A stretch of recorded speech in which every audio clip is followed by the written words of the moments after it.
नमस्कार। कभी सोचा है कि रिजर्व बैंक ऑफ इंडिया का एक फैसला हमारी जेब पर, हमारी ईएमआई पर और देश की तरक्की पर कितना गहरा असर डाल सकता है?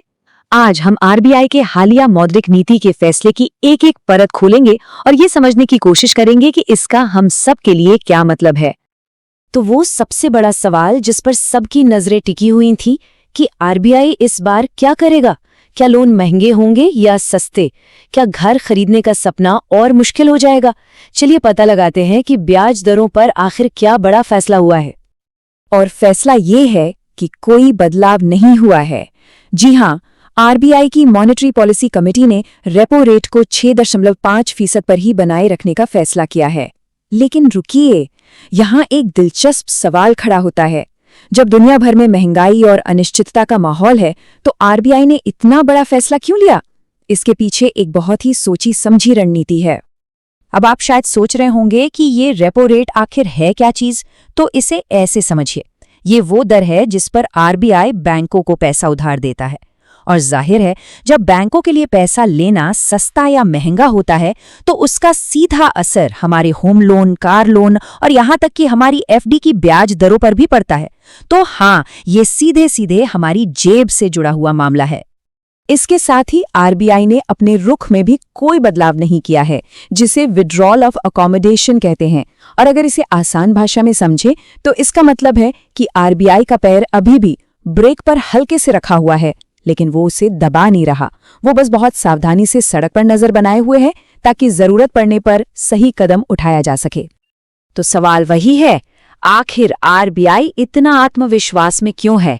इस फैसले के पीछे की वजह को समझने के लिए हमें दो अलग अलग तस्वीरों को देखना होगा। एक दुनिया में क्या हो रहा है और एक हमारे अपने देश के अंदर क्या चल रहा है। जरा इस स्लाइड को देखिए।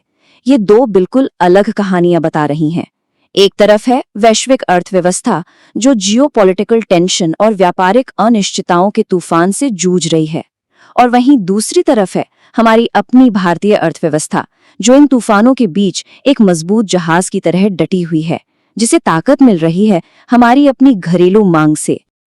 चलिए अब आरबीआई की इस आत्मविश्वास के पहले और सबसे मजबूत स्तंभ पर नजर डालते हैं, और वो है भारत की जबरदस्त आर्थिक वृद्धि। जरा इस नंबर पे गौर कीजिए, 7%। ये चालू वित्त वर्ष के लिए भारत की अनुमानित जीडीपी ग्रोथ रेट है। जानते हैं इसका क्या मतलब है? इसका सीधा मतलब है कि हम दुनिया की सबसे तेजी से बढ़ने वाली बड़ी अर्थव्यवस्था बने हुए हैं। यह हमारी आर्थिक ताकत का सबसे बड़ा सबूत है। तो ये सब हो कैसे रहा है? असल में ये एक टीम एफर्ट जैसा है। हम और आप जैसे लोग ज्यादा खर्च कर रहे हैं, जिससे बाजार में मांग बढ़ रही है। हमारे कारखाने फिर से पूरी रफ्तार से चल रहे हैं।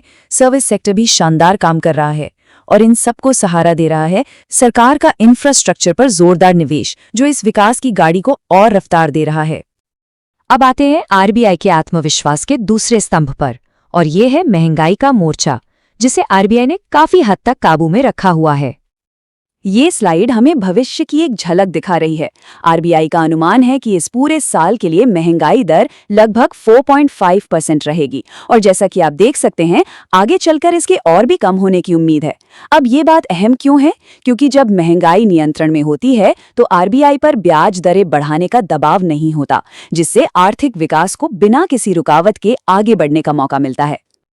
आसान भाषा में इसका मतलब ये है कि खाने पीने की चीजों की कीमतों में थोड़े बहुत उतार चढ़ाव के बावजूद महंगाई की जो बड़ी तस्वीर है वो स्थिर है, और फिलहाल चिंता की कोई बड़ी बात नहीं दिख रही है। लेकिन आरबीआई का काम सिर्फ ब्याज दरें तय करना ही नहीं है। इस बार उन्होंने कुछ ऐसे बड़े ऐलान भी किए हैं जिनका सीधा असर हमारी बैंकिंग और पैसों की सुरक्षा पर पड़ेगा। चलिए देखते हैं। तो आरबीआई सिर्फ बड़ी आर्थिक तस्वीर पर ही फोकस नहीं कर रहा। उसने कई ऐसे सुधारों का ऐलान किया है जो सीधे हमारी जिंदगी को छूते हैं, चाहे वो हमारे पैसे की बेहतर सुरक्षा हो, छोटे कारोबारियों को मदद हो, या फिर बैंकिंग को और आसान बनाना हो। हम सब ऑनलाइन फ्रॉड के बढ़ते खतरों से परेशान रहते हैं, तो एक अच्छी खबर है। आरबीआई अब 25,000 रुपए तक के छोटे ऑनलाइन फ्रॉड के मामलों में ग्राहकों को आसानी से और जल्दी मुआवजा दिलाने के लिए एक नया और बेहतर सिस्टम बना रहा है। ये वाकई में एक बड़ी राहत की बात है। छोटे व्यवसाय हमारी अर्थव्यवस्था की रीढ़ की हड्डी माने जाते हैं, और अब उन्हें एक बहुत बड़ा सहारा मिला है। आरबीआई ने उनके लिए बिना किसी गारंटी के लोन लेने की सीमा को दोगुना करके सीधा 20 लाख रुपए कर दिया है। इसका मतलब है कि अब और भी छोटे उद्यमी अपने सपनों को पंख दे पाएंगे। देखिए, डिजिटल दुनिया में सुरक्षा सबसे ऊपर है, इसलिए आरबीआई अब गलत तरीके से लोन बेचने वालों पर नकेल कसने, पेमेंट सिस्टम को और मजबूत बनाने और खासकर हमारे बुजुर्गों के लिए बैंकिंग को ज्यादा सुरक्षित और आसान बनाने के लिए कई जरूरी कदम उठा रहा है। लेकिन अगर सब कुछ इतना अच्छा है, तो आरबीआई ने पूरी तरह से निश्चिंत होकर ब्याज दरें घटाने का संकेत क्यों नहीं दिया? इसका जवाब देश के बाहर की दुनिया में छिपा है। सोचिए कि आप एक मजबूत जहाज के कप्तान हैं और बाहर समुद्र में तूफान है। भले ही आपका जहाज कितना भी मजबूत क्यों ना हो, आप सावधानी से ही आगे बढ़ेंगे, है ना? आरबीआई भी ठीक यही कर रहा है। दुनिया में चल रहे तनाव, विदेशी बाजारों में उतार चढ़ाव और कच्चे तेल की कीमतों पर उसकी पैनी नजर है और इसीलिए वो कोई भी जोखिम नहीं लेना चाहता।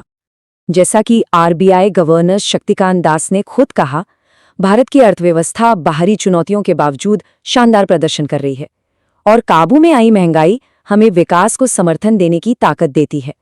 ये बयान आत्मविश्वास और सावधानी के बीच उसी सही संतुलन को दिखाता है। तो अंत में सबसे बड़ा सवाल यही उठता है, जब पूरी दुनिया की अर्थव्यवस्था हिचकोले खा रही है, क्या भारत अपनी स्थिर और सदी हुई नीतियों के कारण निवेशकों और दुनिया के लिए एक सुरक्षित बंदरगाह के तौर पर उभर रहा है? जो संकेत मिल रहे हैं वो निश्चित रूप से इसी ओर इशारा कर रहे हैं।